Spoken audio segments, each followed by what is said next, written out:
ہو جن میں محبت، خلوص، دانائی، چھوٹا ہو یا بڑا وہ سب سے ملتے ہیں۔ تمہارے شہر میں انسانیت کی کوئی قدر نہیں، تمہارے شہر میں انسانیت کی کوئی قدر نہیں، ہمارے گاؤں کے کتے بھی ادب سے ملتے ہیں۔ اس شعر کے ساتھ جناب مولانا صادق ظفر صاحب کو دعوت اسٹیج دیتا ہوں کہ آئے اپنے پرمغز بیان سے ہم سامعین کو نوازیں۔ الحمد لله نحمده ونستعينه ونستغفره ونؤمن به ونتوكل عليه ونعوذ بالله من شرور أنفسنا ومن سيئات أعمالنا من يهده الله فلا مضل له ومن يضلله فلا هادي له ونشهد أن لا إله إلا الله وحده لا شريك له ونشهد أن سيدنا وسندنا ونبينا ومولانا محمدا عبده ورسوله أما بعد أعوذ بالله من الشيطان الرجيم بسم الله الرحمن الرحيم إن عدة الشهور عند الله 12 شهرا في كتاب الله يوم خلق السماوات والأرض منها 4 حرم وقال تعالى ولا تقولوا لمن يقتل في سبيل الله أموات بل أحياء ولكن لا تشعرون۔ محترم سامعین، عزیز دوستو، اسٹیج پر رونق افروز علماء کرام اور محترم سامعین،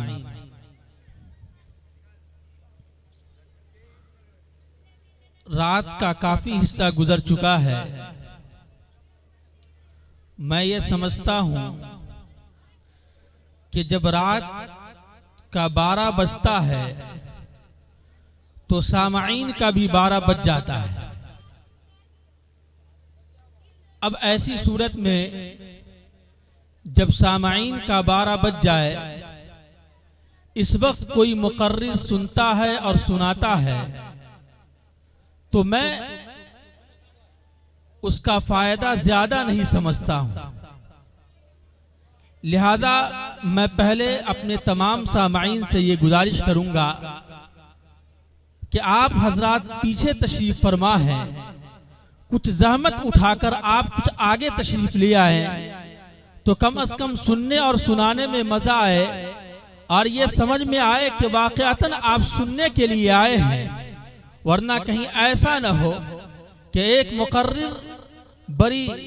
زوردار اور لچھے دار انداز میں تقریر کر رہا تھا، سامعین اکثر و بیشتر جا چکے تھے، کرسیاں خالی ہو چکی تھی، ایسے وقت میں ایک شخص تھا بہت ہی غور سے تقریر سن رہا تھا اور مقرر کے ذہن میں یہ بات تھی کہ ہمارا پروگرام آج کامیاب ہو گیا، سارے لوگ گھر جا چکے ہیں، کم از کم ایک فرد تو ایسا ہے کہ آج اس پروگرام میں آیا ہے اس ارادے سے کہ علماء کی جو باتیں بیان کی جائیں گی، قرآن و احادیث کی روشنی میں جو خطاب کیا جائے گا اس کو اپنی زندگی میں لائیں گے اور مستقبل کو سنواریں گے۔ اس سوچ میں، اس غور و فکر کے اندر وہ مقرر مبتلا تھا اور بڑے لچھے دار انداز میں تقریر کر رہا تھا۔ جب اس کا وقت ختم ہوا اور تقریر اپنے آخری مرحلے میں تھی تو مقرر نے اس سے یہ پوچھا کہ آپ نے ہماری طبیعت کو خوش کر دیا کہ آپ ہماری تقریر کو اتنے غور سے سن رہے تھے۔ تو وہ صاحب یہ فرماتے ہیں، مولانا صاحب میں دراصل آپ کی تقریر نہیں سن رہا ہوں، میں تو مائک آپریٹر ہوں، میں اس امید میں بیٹھا ہوں کہ آپ کی تقریر کب ختم ہو اور میں مائک آپریٹر ہوں، اس لیے میں اپنے مائک کو سمیٹ کر گھر چلا جاؤں۔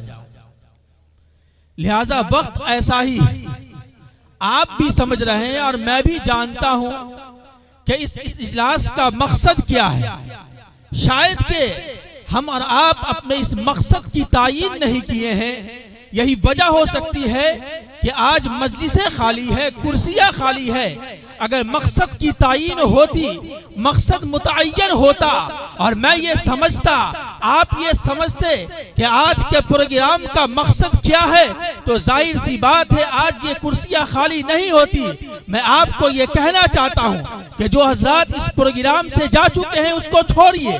آپ اس پروگرام میں بیٹھے ہیں، پہلے آپ اخلاص کے ساتھ، للہیت کے ساتھ آپ اس پروگرام میں آنے کا مقصد متعین کریں اور یہ متعین کرے کہ یہ پروگرام کا مقصد کیا ہے۔ اگر اخلاص نہ ہوا، للہیت نہ ہوئی، تو آپ کا اس پروگرام میں بیٹھنا ناکام، ہمارا چیخنا چلانا ناکام اور اراکین پروگرام کا پروگرام کروانا ناکام، شورائے کرام کا اشعار کو پیش کرنا ناکام۔ لہذا سب سے پہلے میں آپ کو یہ بتاتا ہوں کہ آپ اپنے اس مقصد کو متعین کرے، اخلاص کے ساتھ بیٹھے۔ روایتوں میں آتا ہے آقا مدنی جناب محمد رسول اللہ صلی اللہ علیہ وسلم نے اپنی احادیث کا ایک ٹکڑا بیان فرمایا، انما الاعمال بالنیات، کہ اعمال کا دار و مدار نیتوں پر ہے۔ کل قیامت کا دن ہوگا، آسمان سوانے سے پر ہوگا، بھائی اپنے بھائی سے بھاگتا ہوگا، بیٹا اپنی ماں سے بھاگتا ہوگا، ماں اپنے بیٹے سے بھاگتی ہوگی، شوہر اپنی بیوی سے بھاگ رہا ہوگا، بیوی اپنے شوہر سے بھاگتی ہوگی۔ ایسے وقت میں اللہ رب العزت تین شخص کو بلائے گا۔ اس میں ایک شخص مالدار ہوگا، اس میں ایک شخص عالم دین ہوگا، اس میں ایک شخص طاقتور ہوگا۔ اللہ رب العزت مالدار کو بلائے گا اور کہے گا، اے بندہ، میں نے تجھے مال عطا کیا تھا،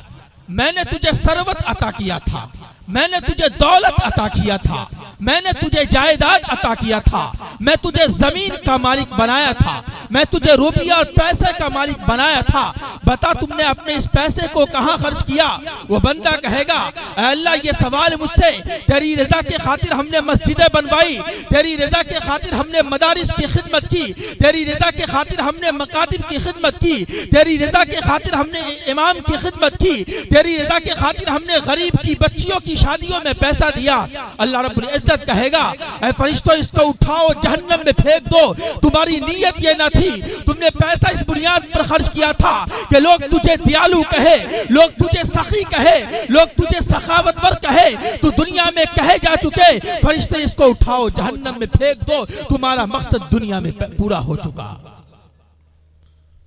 یہ صرف اور صرف اس بنیاد پر ہوگا کہ نیت کی درستگی نہ تھی، نیت درست نہیں تھا، جس کی بنیاد پر پوری زندگی پیسہ خرچ کرنے کے باوجود وہ انسان جہنم میں جا رہا ہے۔ پھر ایک عالم دین کو بلایا جائے گا، اللہ رب العزت اس سے فرمائے گا کہ اے بندہ، میں نے تجھے علم دین عطا کیا، میں نے تجھے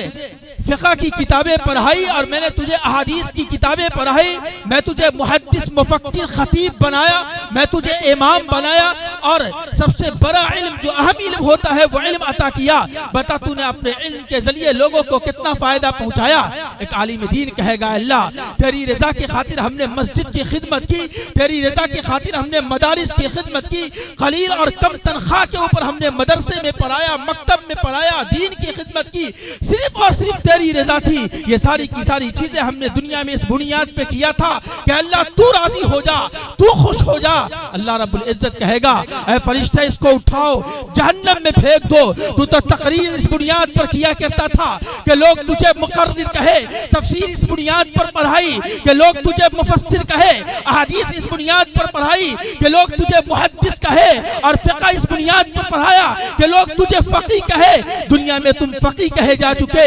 محدث کہے جا چکے، مقرر کہے جا چکے، قاری کہے جا چکے، حافظ کہے جا چکے۔ یہ ساری کی ساری نیت درست نہ ہونے کی بنیاد پر اے فرشتے اس کو بھی اٹھاؤ جہنم میں پھینک دو۔ اس کے بعد اللہ رب العزت پھر ایک طاقتور شخص کو بلائے گا اور اس سے یہ پوچھے گا کہ میں نے تجھے پستول کی طاقت، بندوق کی طاقت، لاٹھی کی طاقت، ساری طاقتیں تمہارے اندر ہم نے پیدا کر دی، تم یہ بتاؤ کہ تم نے اپنی اس طاقت کا کہاں استعمال کیا اور کیسے استعمال کیا؟ وہ بندہ کہے گا اے اللہ تیری رضا کی خاطر جب اسلام کے اوپر کوئی آنچ آتی تو سب سے پہلے میں اپنی طاقت کے ذریعے اس کا مقابلہ کرتا، اگر کسی کے اوپر ظلم کیا جاتا تو مظلوم کا میں ساتھ دیتا اور مظلوم کی حمایت کرتا، یہ ساری کی ساری چیزیں تیری رضا کی خاطر تھی۔ اللہ رب العزت کہے گا اے فرشتوں اس کو بھی اٹھاؤ اور جہنم میں پھینک دو۔ تم نے تو مظلوم کی مدد اس بنیاد پر کیا اور طاقت اس بنیاد پر دکھایا کہ لوگ تجھے طاقتور کہے، لوگ تجھے بہادر کہے، لوگوں میں تمہارا چرچا ہو، لوگوں میں تمہاری شہرت ہو، یہ ساری کی ساری چیزیں اس نیت کی بنیاد پہ تھی۔ تم نے یہ ساری کی ساری چیزیں حاصل کر چکے، لہذا جہنم میں اس کو پھینک دیا جائے۔ میں اپنی تقریر کے موضوع سے انحراف کیا تھا، قرآن کریم کی آیت مقدسہ کچھ اور پڑھا اور میں نے اپنے موضوع سے انحراف کیا کہ دراصل موضوع سے انحراف کرنے کا مقصد یہ تھا کہ پروگرام میں آنے کا مقصد متعین کرے۔ اگر آپ اخلاص کے ساتھ یہاں بیٹھے ہیں اور آپ یہ سوچ رہے ہیں کہ دین کی جو باتیں بیان کی جائے گی ان تمام باتوں پر ہم یہ کوشش کریں گے کہ اس پر عمل کریں گے۔ آپ کو میں بتاتا چلوں کہ یوم عاشورہ کے تعلق سے یہ پروگرام منعقد ہو رہا ہے، اگرچہ اصلاح معاشرہ کا عنوان آپ کے سامنے لگا ہے، لیکن جو وقت ہے، جو لمحہ ہے، یہ اس لمحے کے اندر، اس وقت کے اندر، اس دنوں کے اندر جو پیغام دیا جا رہا ہے وہ دراصل 10ویں محرم کو ہمیں کیا کرنا چاہیے؟ محرم کی تاریخ کیا ہے، محرم کی فضیلتیں کیا ہے، ان تمام چیزوں کے سننے اور سنانے کے لیے، اس کی اہمیت کو بیان کرنے کے لیے، اس کے اندر جو خرافات ہے، اس کے اندر جو بدعات ہے، اس بدعات کو دور کرنے کے لیے ہم اس پروگرام کا انعقاد کر رہے ہیں۔ سامعین سنو، غور سے سنو کہ آپ اس پروگرام میں بیٹھے ہیں، میں آپ سے یہ کہنا چاہتا ہوں کہ آپ ہر فرد اپنے ہاتھ کو اٹھا کر یہ شہادت دے اور یہ گواہی دے، یہاں آج اقرار کرے کہ کل کا جو پروگرام ہوگا، کل کا جو پروگرام ہوگا میں اس پروگرام میں شریک نہیں ہوں گا، تو آپ کا یہ پروگرام کامیاب ہے۔ اٹھائے آپ ہاتھ اٹھا کر یہ شہادت دے اور یہ پیغام دے کہ میں کل کے پروگرام میں شریک نہیں ہوں گا، تو یقینی سی بات ہے آپ یوم عاشورہ کے تعلق سے بیٹھے ہیں، اس پروگرام میں بیٹھنا آپ کا کامیاب ہو جائے گا، اس پروگرام میں چیخنا چلانا اور تقریر کرنا کامیاب ہو جائے گا، ورنہ ایسا نہ ہو کہ آج یہاں بیٹھے ہو، پوری رات علماء کی تقریر آپ نے سنی اور کل صبح سویرے تعزیہ کے دور میں لگے، لاٹھی کھیلنے میں لگے۔ یاد رکھو مسلمانوں، یاد رکھو میرے بھائیوں، اگر آپ نے اس طریقے کی حماقت کی تو یاد رکھیے آج میں آپ کے سامنے معاہدہ لے رہا ہوں، آپ سے میں یہ کہہ رہا ہوں کہ پروگرام میں آنے کا مقصد متعین کیا ہے آپ نے تو یقینی سی بات ہے آپ کامیاب ہیں۔ میں بتاتا چلوں قرآن کریم کی آیت مقدسہ دراصل محرم کی فضیلت اور اہمیت کے تعلق سے پڑھی گئی، اور میں نے اعمال اور نیتوں کی درستگی کی جو بات ہم نے کہی وہ پہلے اپنے مقصد کو متعین کرنے کے لیے ہم نے کہا۔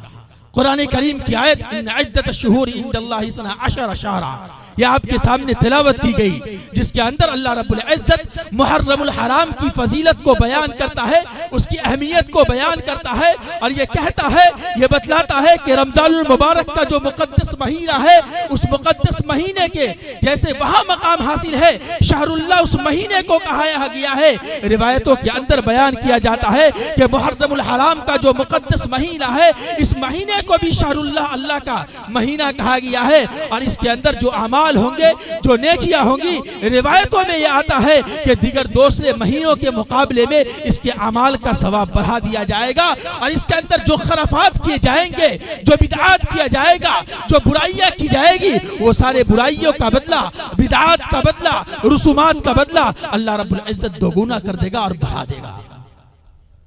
پتہ یہ چلا کہ جس طریقے سے یہ بابرکت اور فضیلت والا مہینہ ہے ثواب کے اعتبار سے، اسی طریقے سے انجام اور گناہ کے اعتبار سے بھی اس کا یہ مقام ہے کہ اگر ایک گناہ کریں گے تو گناہ کا دیگر مہینوں کے مقابلے میں اس کے اندر گناہ کی بھی زیادتی ہو جائے گی، گناہ بھی بڑھ جائے گا۔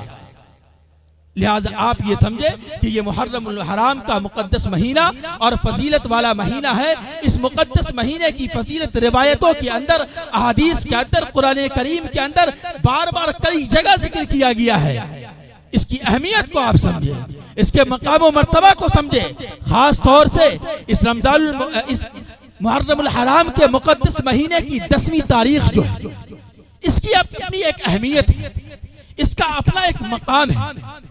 دراصل محرم الحرام کی 10ویں تاریخ کے دنوں کے اندر روزہ رکھنا اور 10ویں تاریخ کے اندر اپنے اہل عیال اور رشتہ داروں پر خرچ کرنا، یہ دراصل ایک پس منظر کے تحت ہے۔ حضرت موسیٰ علیہ السلام جب اپنی قوم بنی اسرائیل کو لے کر مصر سے نکلے تھے، اس وقت فرعون نے حضرت موسیٰ کا اس کے لشکروں کے ساتھ پیچھا کیا، اور جب آپ دریا میں، اللہ رب العزت نے آپ کو یہ بچایا کہ جب دریا میں آپ نے لاٹھی مارنے کا آپ کو حکم دیا گیا تو آپ کے لیے وہ دریا راستہ بن کر دکھایا گیا، اور جب فرعون کی قوم پیچھے سے آئی تو اس کے لیے وہ دریا ہی باقی رہا۔ دراصل یہ پیغام دینا ہے اور یہ بتلانا ہے اس روزے کے پس منظر کو، یہ بیان کرنا ہے کہ یہودیوں نے جو روزہ رکھا تھا وہ اس بات کو بتلانے کے لیے کہ اللہ رب العزت نے جو یہودیوں کو اس فرعون کے چنگل سے بچایا اور اس فرعون سے بچا کر اس کو نجات دیا، اس نجات کی بنیاد پر شکرانہ کے طور پر حضرت موسیٰ علیہ السلام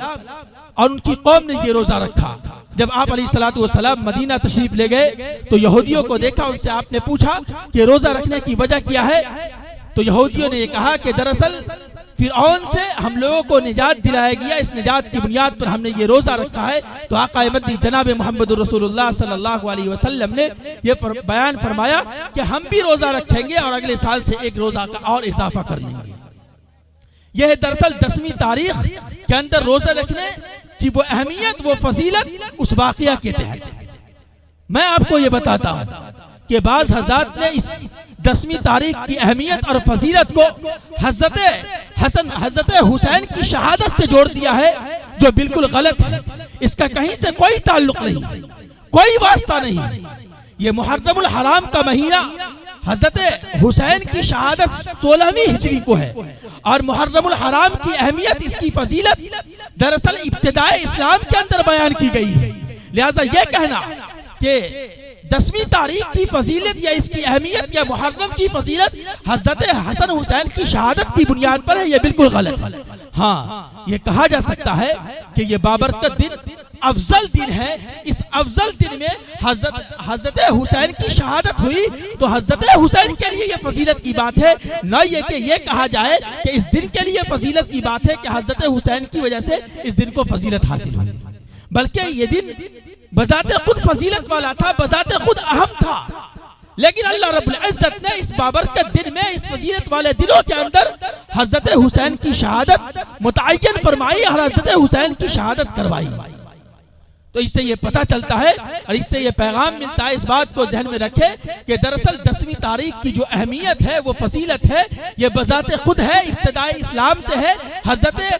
حسین کی شہادت کی وجہ سے نہیں۔ اب میں آپ کو بتاتا ہوں کہ یہ شہادت کا واقعہ کیسے پیش آیا، واقعہ کربلا کیا ہے، اس کے کچھ پس منظر کو سمجھے، اور مختصر طور پہ میں اس کو ذکر کروں گا کیونکہ کرسیاں بھی خالی ہے، آپ سننا نہیں چاہ رہے ہیں، لہذا مختصر طور پہ میں یہ ذکر کروں گا کہ آقا مدنی جناب محمد رسول اللہ صلی اللہ علیہ وسلم کی زندگی کے بعد جب حضرت ابو بکر رضی اللہ عنہ کو خلیفہ بنایا گیا اور اسلام کا بہت شہرہ ہوا، بہت چرچا ہوا، ان کے گزر جانے کے بعد حضرت عمر فاروق کا وقت آیا، حضرت عمر فاروق کے گزر جانے کے بعد حضرت عثمان کا وقت آیا، اور حضرت عثمان کی خلافت کے بعد حضرت علی کا وقت آیا۔ حضرت علی کے وقت آنے کے بعد بنیادی طور پر کچھ حضرت معاویہ سے اختلاف ہوا، لیکن اس کے بعد حضرت علی کے گزر جانے کے بعد حضرت حسین نے اپنے برکپن کا یہ اظہار کیا اور یہ بتلایا کہ خلافت کا جو مقام ہے یا خلافت جو دی جائے وہ حضرت معاویہ کو دی جائے۔ حضرت معاویہ نے خلافت کے دور کو سنبھالا اور خلافت کے عہدے کو سنبھالنے کے بعد تقریباً 20 سالہ دور، 20 سال تقریباً حضرت معاویہ نے اس خلافت کے عہدے کو سنبھالا۔ 10 سال گزرنے کے بعد کچھ صحابہ کرام نے حضرت معاویہ کے پاس آئے اور انہیں یہ کہا کہ آپ بہت دنوں تک اس خلافت کے عہدے کو سنبھالا ہے، اب آخری وقت میں کم از کم کسی دوسرے کو متعین کر دے کہ متعین کرنے کی وجہ سے ایسا ہو کہ اگر ابھی آپ کو کچھ ہو جائے تو آپ کا ثانی کوئی دوسرا خلیفہ بن جائے۔ بالآخر حضرت معاویہ نے کچھ غور کرنے کے بعد یزید کو متعین کیا اور وہ یہ سوچا کہ اسی کو خلیفہ بنایا جائے اور اس پر بیعت کرنے کا اعلان کر دیا۔ ایسے وقت میں حضرت حسین، حضرت عبداللہ ابن زبیر، حضرت عبداللہ ابن عمر، حضرت عبداللہ ابن عباس، یہ 4-5 صحابہ تھے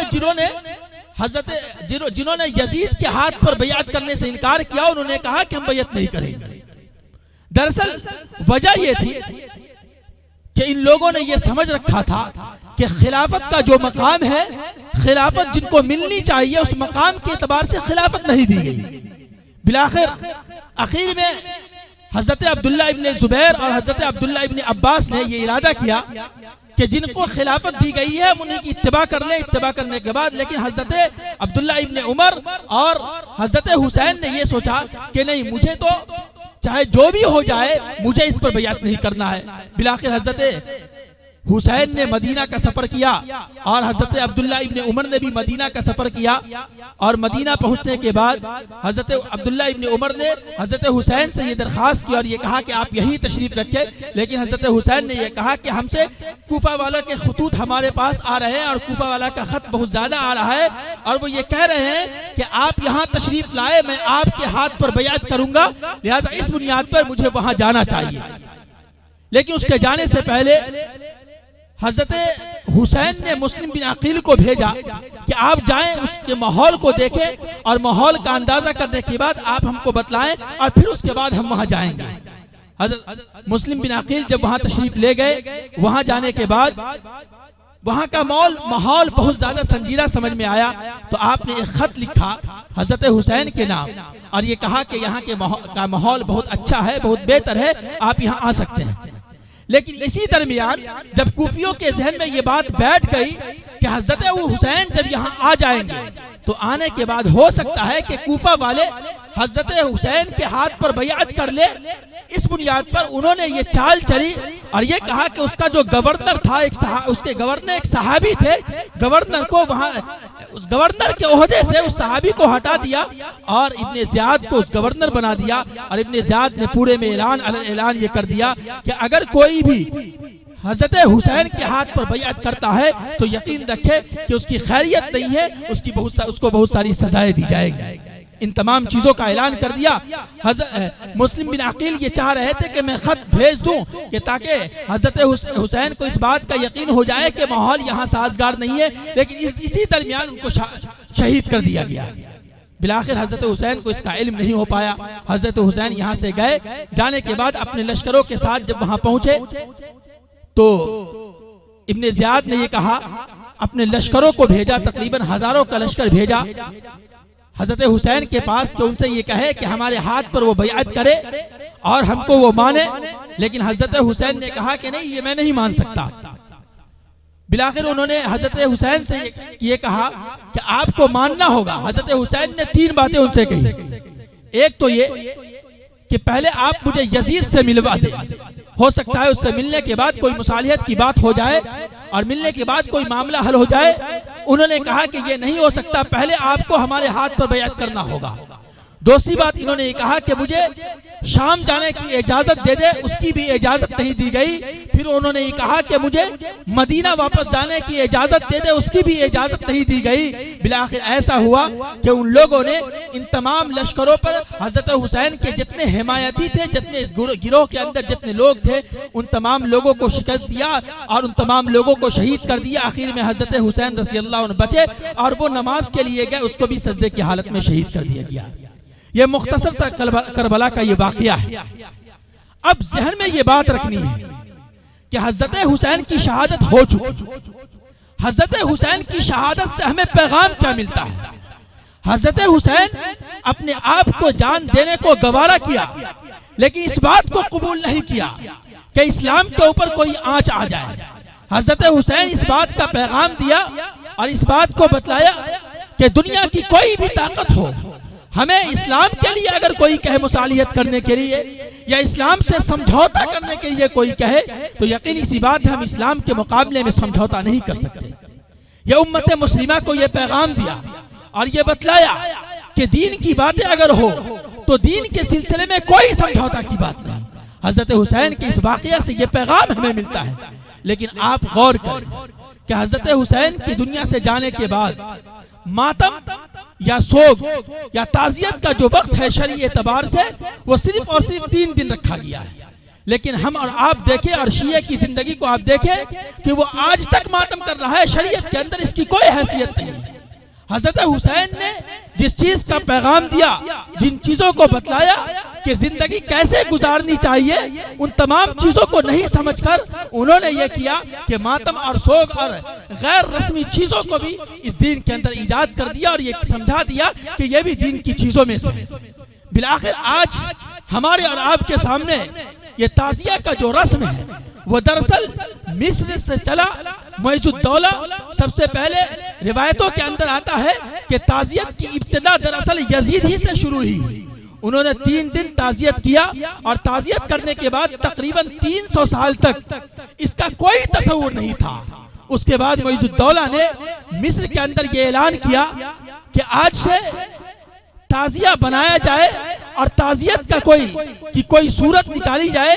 حضرت حسین کے سلسلے میں ماتم منایا جائے اور سوگ منایا جائے، اور سوگ منانے کا سلسلہ اس نے شروع کیا۔ شروع کرنے کے بعد نتیجہ یہ ہوا کہ مصر کے اندر اعلان کر دیا اور سارے ملکوں کے اندر اعلان کرتا چلا گیا۔ اس کے بعد ہمارے ہندوستان تک بھی یہ پھیلا، تیمور لنگ کے ذریعے یہ ہندوستان تک آیا۔ تیمور لنگ دراصل مصر میں جایا کرتا تھا، اس وقت یہ سوچا کرتا تھا کہ وہی تعزیت کی جائے گی، لیکن جب وہ ہندوستان آیا اور ہندوستان آ جانے کے بعد اس کے ذہن میں یہ بات پیدا ہوئی کہ اب ہماری طبیعت خراب ہو گئی ہے، صحت ہماری اس لائق نہیں کہ میں دوبارہ مصر کا سفر کروں۔ تو مصر کے سفر نہ کرنے کی بنیاد پر اس نے ہندوستان کے اندر ایک ارادہ کیا کہ کربلا کا جو میدان ہے اس میدان کے اندر حضرت حسین کی جو قبر بنائی گئی ہے اس قبر کی مٹی کو لائی جائے اور اس کا جو طریقہ ہے، جس طریقے سے اس کو بنایا گیا اس طریقہ کو، اس کا پتلا بنایا جائے اور اس کو ہندوستان کے اندر لا کر ایک مقام کے اندر رکھ دیا جائے، اس کو سجایا جائے۔ بلاخر وہی طریقہ اختیار کیا گیا اور سب سے پہلے تعزیہ کا جو طریقہ ہوا وہ دراصل تیمور لنگ کے گھروں میں رکھا گیا۔ وہیں سے یہ سلسلہ چلا آ رہا ہے اور آج تک اس غیر تہذیب، غیر شرعی چیزوں کو ہم اپنا رہے ہیں جس کی